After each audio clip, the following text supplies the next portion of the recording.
Hank has proven to be a challenging dog to train because of his serious behaviour issues, and especially his reactivity towards children and dogs. I had 14 days to train him, but how far did we actually manage to get? And did our training even have an impact in such a short amount of time? This video will be a step-by-step process in how I deal with reactivity and how I personally trained Hank. I wanted to make this video as realistic as possible for the everyday dog owner. So on average, we did 1 to 3 walks and 1 to 3 training sessions. Each training session lasted for about 5 to 10 minutes, and each walk on average was about 10 to 15 minutes. So overall, nothing crazy, and it's perfectly doable for the average person. So what was my first steps with dealing with Hank's reactivity? Because I had more time than usual working with Hank, the very first thing I started doing is I started trying to bond with him, see what he's about, and setting up a clear line of communication. If we can't communicate and understand our dogs, how can we expect anything to change? Reward-based training is great for building up a relationship.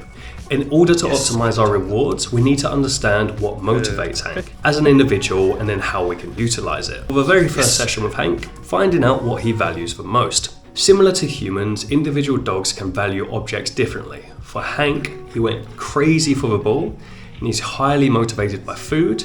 He wasn't too sure about tug of war, but he does love being pet.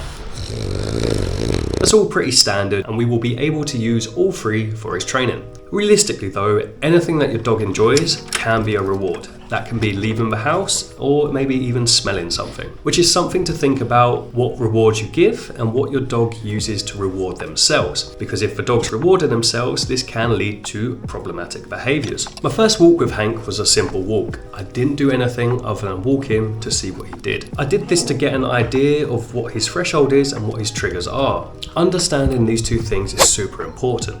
Threshold is the change in an emotional state. I think of it like a glass.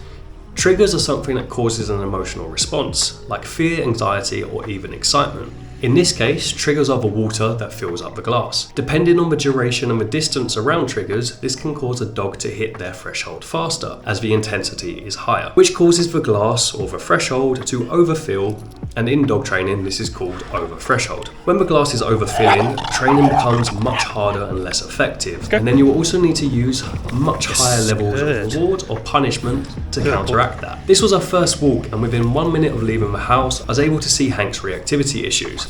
In particular, he's redirecting onto the lead. Because he redirected onto the lead, this shows me that his reactivity was due to a frustration and definitely leash reactivity. His owner would also expect him to run over and start something with another dog, even if he is off lead, which to me indicates that it is less likely fear or anxiety driven reactivity, but fear could still be a contributing factor in that. While you might hear trainers say you shouldn't ever put a dog in a situation where they can react, which I do agree with to a certain extent, in the real world it's impossible to do this, especially when you have an extreme case in a difficult environment. There's also a difference between seeing a reaction to document and understand the dog, or accidentally walking around the corner and bumping into a dog, and putting in a dog in a situation where they can bite for internet clout and boosting your ego as a trainer. If a reactive dog does have 1 more reaction from a safe distance, it's not going to break their training. But as much as possible, we don't want to let our dogs react to rehearse that behaviour, and we're trying to keep them under threshold, as it's much easier to train that way. After a few days, I started to understand Hank's thresholds better. He could do about 10 minutes outside before he becomes overstimulated and tired and becomes very bitey. We can work within about a 15 to 30 foot distance of dogs, which isn't great as walking past a dog on the other side of a road can cause him to react.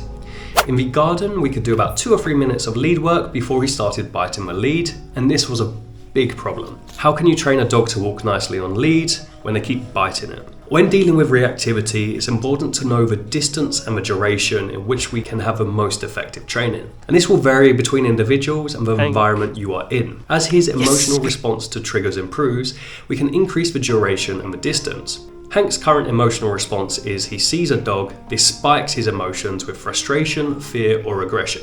Hank feels the need to bark, growl, lunge, and then the lead adds further emotion and frustration, causing him to redirect onto the lead and bite it for over 2 minutes, which increases his arousal level further, causing him to be more likely to repeat this sequence again. But what we want to see is when he sees a dog, he gets a happy response, Dog means I get food, I get to do training. Not reacting gets me something good. Listening to my human is the best thing for me. And then eventually want him to not care about seeing a dog. Aiming for neutrality. It's pretty simple in theory, but the execution is much harder, especially for people that don't have a lot of experience with this. So now we know the emotional state of his reactivity, his threshold for triggers and what motivates him, it's easier to start coming up with a plan for his training. As I mentioned earlier, we need a clear line of communication with Hank. The most important thing we need him to understand is when he's doing something right. To do this is very simple. We use a marker.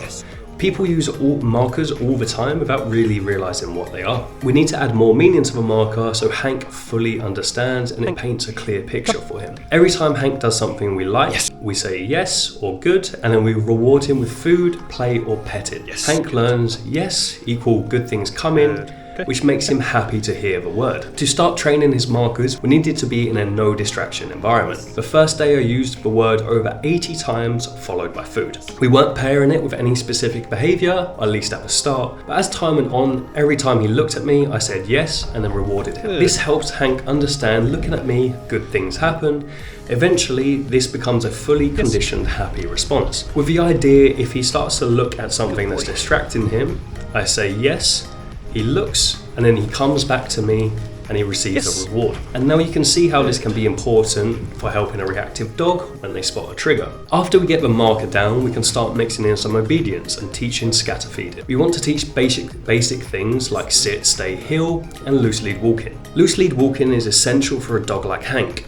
Tension on the lead fuels his frustration, and it does this in a lot of dogs as well. Dogs can very easily learn that they can't run away on lead, and when they're highly stressed, they've got three options, which is fight, flight, or freeze. They understand that they can't fly, they can't run away. They understand that freezing may not be a good option for them. So then they decide to fight or react. The importance of obedience for reactive dog training is to give you tools to manage your dog. Gives them an alternative behavior and it helps stop the ones we don't want. And it shows your dog that following your direction is rewarding. Another benefit is it helps humans understand the basics on how dogs communicate and operate. Overall, improving your relationship, which you will need to tackle reactivity.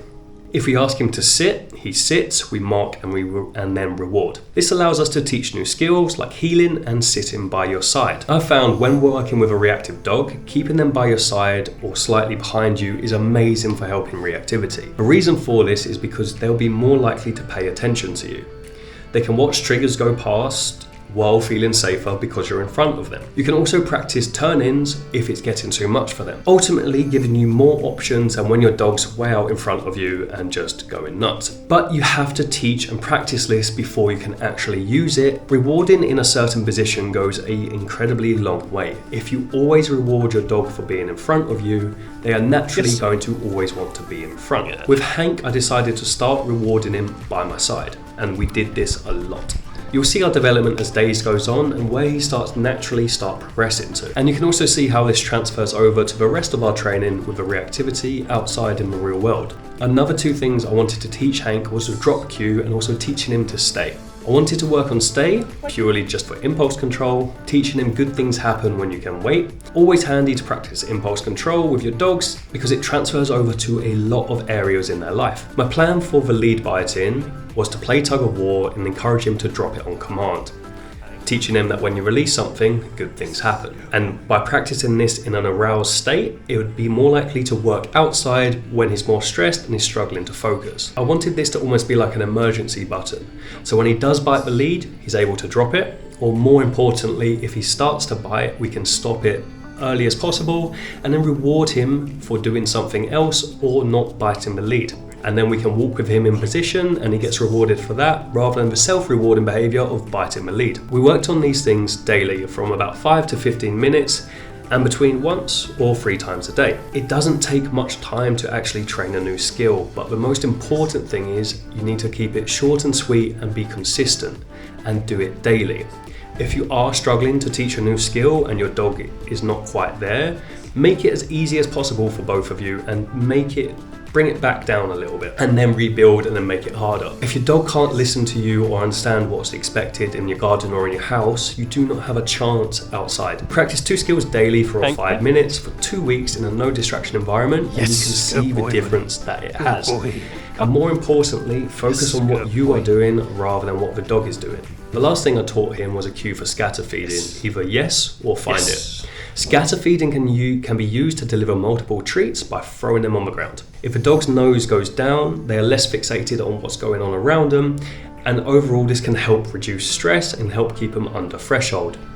I use this technique a lot with Hank. When we practice it, similar to the marker, you notice Hank starts to re-engage with me after I throw him down, which can be used when we're outside and trying to get past triggers. And again, this can start conditioning him, so when he sees a dog, he knows food is coming, and he can start to have a little bit more of a positive association. So these were the first steps I used to tackling Hank's reactivity. Understand why he's doing and what he's doing, introducing communication, introducing obedience and loose lead walking, and introducing him to scatter feeding. The next step was to start tackling the actual reactivity and the frustration in the outside world, and starting to change the way Hank feels about this. This was the first stage of trying to work on your dog's reactivity. It's really important to start working on a good foundation, working on obedience and especially markers, and really understanding why your dog is doing something. Another benefit of doing the foundation and working on obedience and the training is the mental and physical stimulation. It's really important that you don't rush this stage to start working on your relationship and building up that really good foundation. So originally this video was 30 minutes long, not 30 seconds. Originally it was 30 minutes. Originally this video was going to be about 30 minutes long, but I thought that was way too long and way too much information in one go. And another tip for reactivity is there is no rush. You're better off trying to work on it gradually rather than trying to get it all done in one go. So before the next video is released, work on the foundations, and I'll have that up for you guys in a few days. If you are interested, subscribe for that. Thanks for watching, appreciate you.